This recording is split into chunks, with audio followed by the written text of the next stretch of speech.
On June 12th and 13th, our Grading for Learning Committee met in order to take a look at current grading practices and look at best practices in grading, and also review district data. And we also had an opportunity to view a video presentation by Ken O'Connor and a Skype session with grading expert Rick Wormley. Some of the day one highlights from Ken O'Connor were that he mentioned we've made school a grading game and not a learning game. The primary purpose of grades is to communicate student achievement, and faulty grading damages teachers and students. In this instance, specifically, we have a report card example of why the 100-point scale has a lot of error.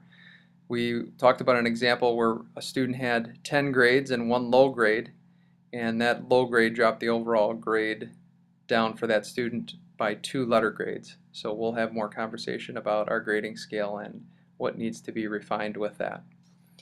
Also, continuing on for day one, Ken O'Connor mentioned that behaviors are important but should be reported out separately on the report card. Penalties for late work distort achievement and won't change student behavior. We have instances of this both at the middle and high school. Teachers have explained that they've tried to give penalties for both behavior and late work penalties, and that has not changed student behavior. So we'll take a look further into that. Also, zeros distort student achievement and reduce motivation of students, and grades should be accurate, meaningful, consistent, and supportive of learning.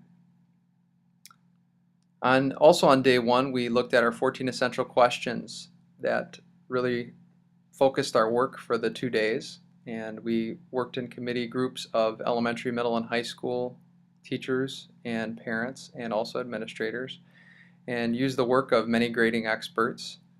We ended up drafting summary position statements for the areas that you see listed on the screen as well. And you can view all of our work on the Grading for Learning website.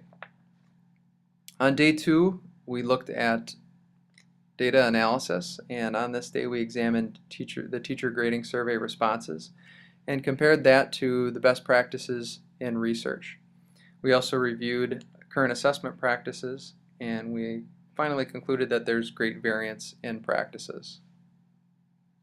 Some of the highlights from the teacher survey you can see on the screen, and we have support for those, also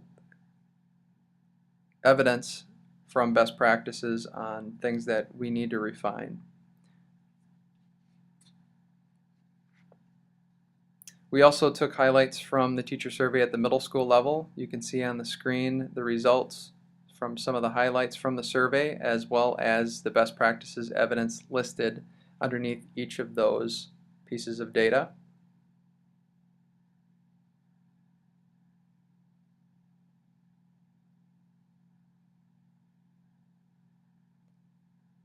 And then finally we had highlights from the teacher survey at the high school level, where we did the same. We found 3 data points and specifically here, and then reported out what the best practices would be. On day two, we had an opportunity to Skype with grading expert Rick Wormley, and he had some points to make. He talked about the more you aggregate into a symbol or a grade, the less accurate it is. He also mentioned that it would take until grade 22 to teach everything, so we must decide which standards we need to focus on. And also, true professionals need to be able to explain what they do.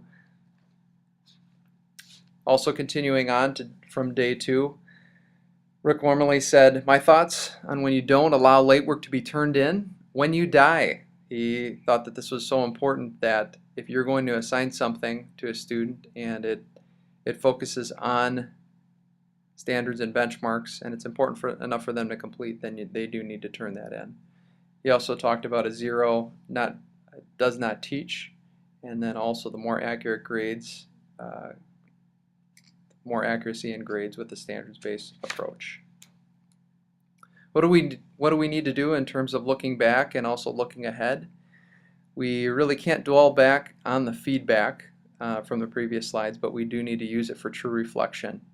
What we need to do is we need to refine what we're doing in terms of our grading practices and take a look at what the best practices show us, And many of us haven't had the opportunity to do that until now because as a district we haven't focused on this. And we'll use this year as an opportunity to try out some new best practices. You'll have time with your building principal and school teams to take a look at research and best practices throughout this school year, and we'll look to implement practices in the following school year in 2013-2014. All teachers will hear from grading expert Rick Wormley on September 26th and also be able to work with him on questions about grading practices. And then finally, what can you do to find out more? Be sure to check out the grading website. There's also a link on that page for feedback, so you can provide feedback to the Grading Practices Committee for questions that you might have that you need more clarification on. And then if you would like to try some of the practices mentioned by your principal or one of the committee members, please be sure to see one of the committee members or your principal to talk about how you could implement those practices. Teachers will also have monthly 1-hour staff development meetings with their building principal and Grading for Learning team members. So what is the moral imperative? A moral imperative is defined as something that must happen because it's the right thing. And this deals with grading practices. We need to refine our approach to grading practices because we need to do what's best for us as educators, as professionals, and ultimately what is best for our students as learners.